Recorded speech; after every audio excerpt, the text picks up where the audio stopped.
Oke, Assalamualaikum warahmatullahi wabarakatuh. Saya Wahyu Rahmadianto. Pada kesempatan kali ini, saya akan memaparkan mengenai tantangan dan hambatan di lingkungan kerja saya dalam mewujudkan smart governance yang akan kita tinjau dalam perspektif Smart ASN. Di mana untuk informasi bahwa saya saat ini bekerja di Dinas Bina Marga dan Penataan Ruang Provinsi Jawa Barat dan ditugaskan di UP-1 daerah Cianjur yang melayani pengelolaan jalan dan jembatan di wilayah Cianjur, Bogor, dan Bekasi. Oke, uh, isu nomor satu yaitu adalah tidak adanya sistem monitoring mutu. Di lapangan, pekerjaan sering dilakukan tanpa sistem monitoring mutu yang jelas. Nggak ada standar baku untuk mencatat hasil uji, dokumentasi mutu, ataupun kontrol kualitas.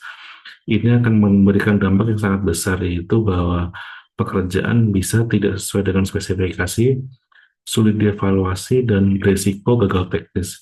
Ini akan merugikan dinas sebagai penanggung jawab, kontraktor, konsultan, bahkan masyarakat sebagai pengguna jalan. Tanpa sistem mutu, proyek akan menjadi rawan cacat teknis dan biaya pemeliharaan jangka panjang akan lebih besar. Isu yang kedua yang saya ambil adalah tidak adanya manajemen pelaporan, progres harian, dan rutin. Laporan harian ini seharusnya menjadi kontrol utama, tapi sering tidak dibuat secara disiplin, baik oleh konsultan pengawas maupun oleh penyedia jasa, dalam hal ini kontraktor. Akibatnya, verifikasi kuantitas pekerjaan menjadi rawan salah, dan penyusunan dokumen administrasi proyek menjadi lambat. Pada akhirnya, ini akan memberi dampak kepada kontraktor, konsultan, hingga pejabat pembuat komitmen atau PPK sebagai penanggung jawab keuangan. Selanjutnya, yang ketiga adalah tidak adanya kerja kolaboratif antar stakeholder proyek. Seperti yang kita tahu bahwa dalam pekerjaan proyek ini terdapat tiga stakeholder utama, yaitu kontraktor, konsultan, dan kita sebagai dinas bina marga dan penataan ruang. Di sini kontraktor dan konsultan sering bekerja masing-masing tanpa koordinasi yang erat.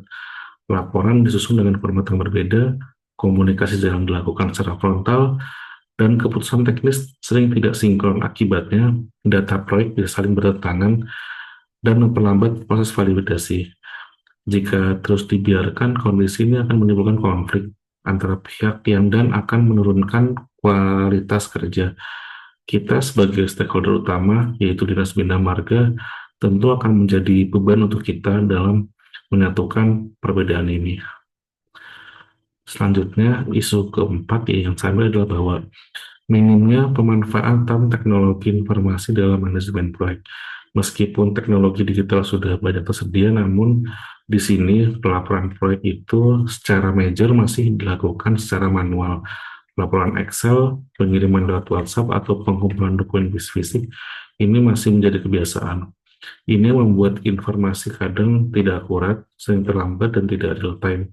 Dan pekerjaan akhirnya tidak terpantau maksimal. Sementara di daerah lain, itu sebagai contoh di Jakarta itu saya melakukan studi, itu sudah melakukan menggunakan aplikasi pelaporan yang sifatnya terstruktur dan termanajemen, yaitu dengan menggunakan aplikasi manajemen proyek yang memberikan data proyek secara real time dan semua pihak bisa melihat secara langsung. Yang kelima itu saya ambil adalah kurangnya pelatihan teknis dan manajerial bagi SDM pelaksanaan. SDM pelaksanaan di sini yang kita maksud adalah dari kontraktor, bahwa masih banyak tim kontraktor yang belum mendapatkan pelatihan teknis. Bahkan sampai ada yang tidak paham cara baca gambar, bahkan sampai tidak tahu metode metode pelaksanaan dan metode pengujian. Akibatnya pekerjaan di lapangan jadi rawan kesalahan tentunya dan tidak efisien. Tanpa pelatihan berkala, kualitas kerja akan menurun dan regenerasi tenaga ahli sulit terjadi. Dan ini tentunya menjadi tanggung jawab dari semua pihak, yaitu dari Dinas Bina Marga dan Penataan Ruang, dan khususnya terutama yaitu dari pihak penyedia jasa atau kontraktor. Yang terakhir itu yang saya ambil adalah lambatnya respon terhadap masalah teknis di lapangan. Ketika ada masalah teknis di lapangan, seperti salah elevasi, tanah yang tidak sesuai, atau material yang tidak mencukupi mutunya, penanganannya sering lambat. Koordinasi antara pihak lambat dan tidak ada SOP untuk tanggap darurat. Pekerjaan bisa terhenti berhari-hari atau malah dilanjutkan secara paksa. Hal ini tentunya akan merugikan semua pihak dan berdampak langsung pada keterlambatan proyek dan turunnya kualitas hasil. Ini secara tidak langsung menyambung dengan isu nomor pertama bahwa respon yang terlambat ini tentunya akan bisa menurunkan kualitas proyek, kualitas pelaksanaan karena dengan uh, respon yang lambat maka kesalahan dini itu tidak bisa diatasi. Di sini yang terdampak adalah tentunya masyarakat secara umum sebagai pengguna jalan, karena proyek menjadi molor, tidak sesuai schedule, dan bahkan tidak tepat mutu. Oke, selanjutnya dari 6 masalah tersebut, saya akan melakukan metode akan memilih isu yang paling inti berdasarkan metode USG, yaitu metode yang menitikberatkan pada urgensi, seriousness, dan growth, di mana urgensi adalah seberapa mendesak, menilai seberapa cepat isu itu akan perlu diselesaikan. Semakin tinggi urgensinya, maka semakin mendesak. Selanjutnya ada seriousness, yaitu seberapa serius dampaknya terhadap para stakeholder dan masyarakat. Dan terakhir ada growth, yaitu potensi perkembangannya menjadi isu yang lebih besar. Di mana untuk 6 isu tersebut saya akhirnya ditentukan bahwa secara empiris ditentukan tidak ada sistem monitoring mutu pelaksanaan kerja di lapangan dengan skor 14. Nah, core isunya adalah tidak adanya sistem monitoring mutu dan pelaksanaan pekerjaan di lapangan. Oke, pada kesempatan kali ini saya akan mencoba membuat gagasan kreatif ya untuk masalah ini. Karena isu ini akan berdampak signifikan terhadap kualitas pekerjaan yang tidak terdokumentasi secara baik dan data lapangan sulit telusuri, sehingga tidak ada acuan baku atau acuan mutu yang dapat dijadikan evaluasi. Tanpa sistem monitoring mutu, risiko kesalahan pelaksanaan meningkat dan pihak dinas sebagai penanggung jawab juga akan menjadi kesulitan dalam melakukan pengawasan dan pelaporan yang akurat. Untuk menjawab isu tersebut, saya mengajukan 2 gagasan kreatif yang praktis dan sesuai dengan kondisi lapangan. Yang pertama adalah pembuatan aplikasi sederhana untuk internal monitoring mutu berbasis Google Workspace. Gagasan ini memanfaatkan platform sudah familiar, yaitu Google Workspace yang terdiri atas Forms, Sheets, dan email. Jadi, petugas lapangan di sini mengisi form setiap hari sesuai dengan pekerjaan dan hasil lapangan. Data langsung masuk ke database terpusat Google Sheet yang langsung bisa dilihat oleh dinas, konsultan, dan kontraktor secara terbuka.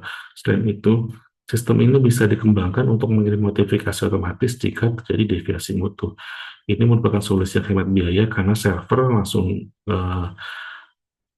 menurut saya server juga masih tidak perlu besar karena masih dalam lingkup satu pekerjaan ya. Jadi Google Server juga sudah cukup, sehingga ini akan menjadi solusi yang hemat biaya, tidak perlu install aplikasi khusus, dan bisa dijalankan oleh mobile ya, oleh HP Android biasa.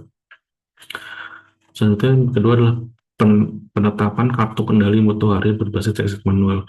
Ini tuh lebih ke form checklist, jadi setiap pekerjaan itu harus terdokumentasi meskipun secara manual, yaitu melalui uh, pembuatan form checklist yang sudah terstruktur tentunya. Jadi setiap form itu akan kita buat sesuai dengan kebutuhan lapangan, kebutuhan pekerjaan, dan di dalamnya terdapat nilai-nilai spesifikasi mutu yang harus dicapai.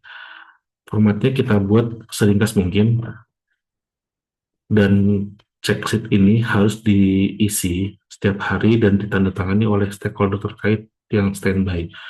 Lalu dikumpulkan setiap hari. Secara praktis, sistem ini akan membentuk budaya dokumentasi yang disiplin dan memudahkan rekapitulasi harian tanpa perlu alat digital rumit.